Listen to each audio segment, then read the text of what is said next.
Zero pollution నగరంగా future city design మౌలిక వసతులు కల్పించాకే ఇండస్ట్రీలకు భూమి సీఎం రేవంత్ రెడ్డి జూన్ కల్లా ఇండస్ట్రియల్ పార్క్లో పరిశ్రమల ఏర్పాటుకు శంకుస్థాపన ఏజెన్సీగా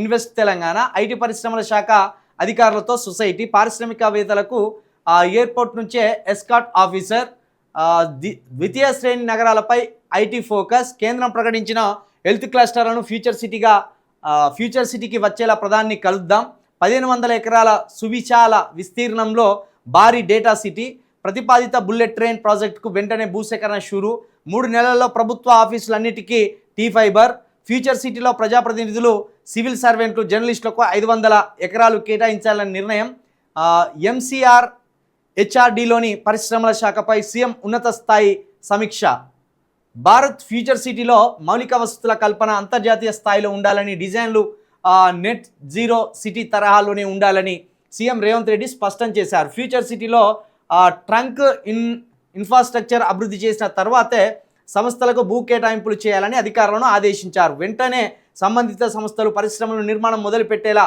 కఠిన నిబంధనలు విధించాలని సూచించారు. ఈ ఫ్యూచర్ సిటీ అంటే ఈ నాగర్ కర్నూలు సైడు ఈ రంగారెడ్డి సైడు చేపడుతున్నారు. మీరు ఒక్కసారి ఇంకా షాద్నగర్ వరకు మీకు ఓపిక ఉంటే కారు వేసుకొని పోయిరారు. ఏం లేదు, తొండలు గుడ్లు పెట్టేటట్టుంటే అంత ఏరియా అంతా మొత్తం అటు హార్డ్వేర్ పరిశ్రమలు ఉంటాయి, కొన్ని రకాల ఫ్యాక్టరీలు ఉంటాయి. నువ్వు ఎంత ముస్తాబు చేద్దామన్నా అది ఎందుకో మరి అందంగా కనపడేటట్టయితే కనపడతలేదు. ఇప్పుడు ఈయన ఫ్యూచర్ సిటీ అని ఎంత నమ్మించాలనే ప్రయత్నం చేసినా మరి అయితే అట్లా రూపురేఖలు కనబడతలేవు. ఇప్పుడు 2.5 సంవత్సరాలు అవుతుంది వీళ్ళు అధికారంలోకి వచ్చి. దగ్గర 40,000 ఎకరాలలో ఫ్యూచర్ సిటీ అని చెప్తున్నారు. కొన్ని ఫ్యాక్టరీలు ఉన్నాయి అటు, అదంతా ఎర్ర నేలలు, అటంతా ఎర్ర నేలలు. అటు పోతుంటేనే మనం ఏదో వెళ్ళిపోయిన ఆ కొంపలను చూసినట్టు ఉంటుంది.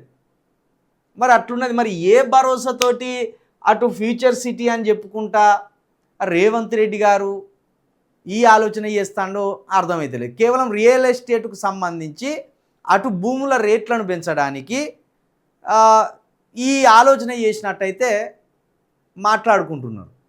కానీ అటు ఏం బాగాలేదు. మరి వాళ్ళు ఫ్యూచర్ సిటీ అని చెప్తున్నారు కానీ అటు పరిస్థితులు కనబడతలేదు.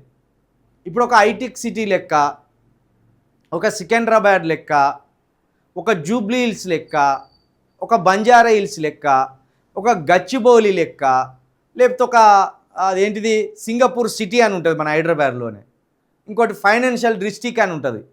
ఇదంతా మన గచ్చిబౌలి ఆ లింగంపల్లి సరౌండింగ్లో ఉండే ఏరియాలు.